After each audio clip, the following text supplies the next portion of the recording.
My name is William Jefferson. When I first moved my family to the Phoenix area 22 years ago, I was warned that blacks and whites had almost always been segregated and that they would most definitely remain segregated. Within the first month after arriving in the area, I was involved in an evacuation from the Urban League office because of a reported Ku Klux Klan bomb threat. The same month, my ex-wife was stopped and had her license checked several times by local police officers. Each time because a suspicious person fitting her description was reportedly in the area. During that time period, we also had a group of local white high school students loudly cry out the N-word when their yellow school bus passed us as we entered our car in the parking area of the apartments where we were staying. During our search for a home, we were continuously steered to overpriced homes in what we would discover were the areas in transition. Neighborhoods where values were in decline. But God had other plans for us. You see, we found a home in the predominantly white Mormon town of Gilbert. Population a little over 29,100 people. We were greeted by a neighborhood of people that made us feel welcome. Except for the occasional hate stare, frowns, and quiet slights over the years. Life has been pleasant in our town. Over the years, we accepted the modern version of Jim Crow that seemed to exist around us. Jim Crow in which minorities were only allowed in a small number of the low-level jobs in some towns. A Jim Crow in which minorities remained semi-invisible by never congregating in large numbers in public, avoiding community events, and almost never attempting to run for public office. The goal: quietly blend into the background and avoid making the community uncomfortable while enjoying the peace and tranquility. After living in Gilbert for 22 years, I have seen many changes. I have seen a quiet farming and dairy community blossom into a diverse semi-cosmopolitan community of over 250,000 citizens.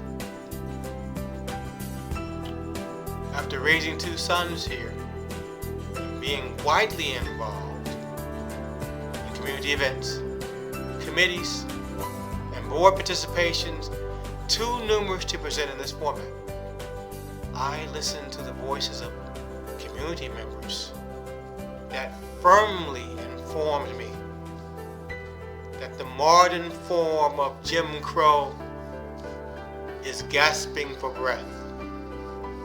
The world is changing, I was told. No longer does a person have to be a white male and/or be an active member of a specific religion to give back to the community or run for public office.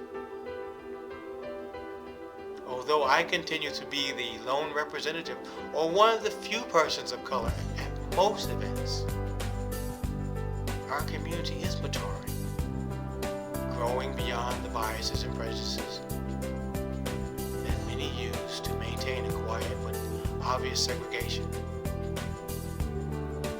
Various parts of the nation increasingly widen into warring camps based on race or religion.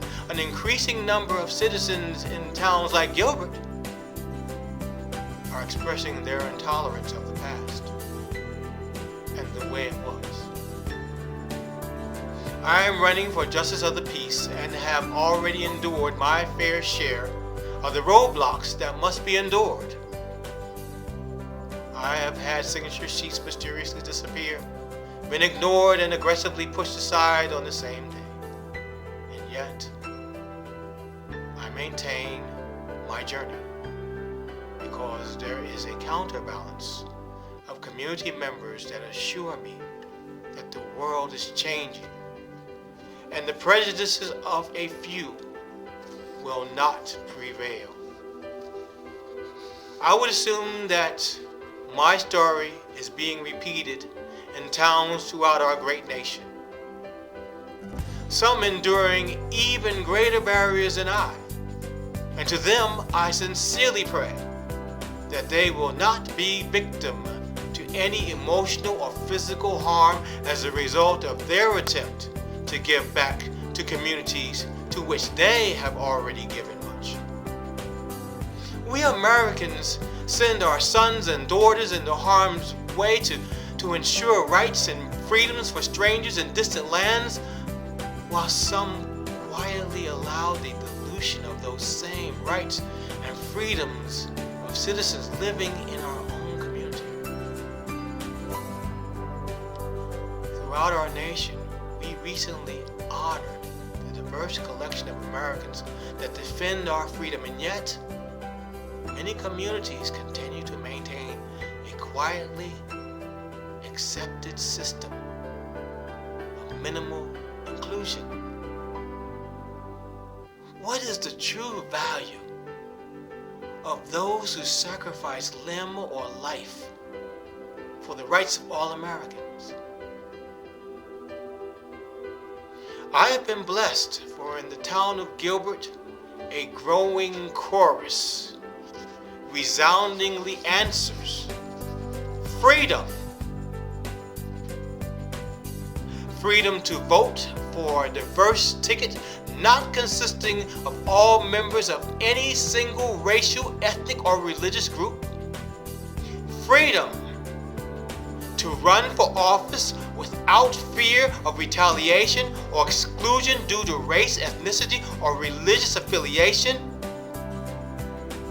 Freedom to serve the community not as a member of a specific race, ethnicity, or religion, but as a citizen amongst citizens.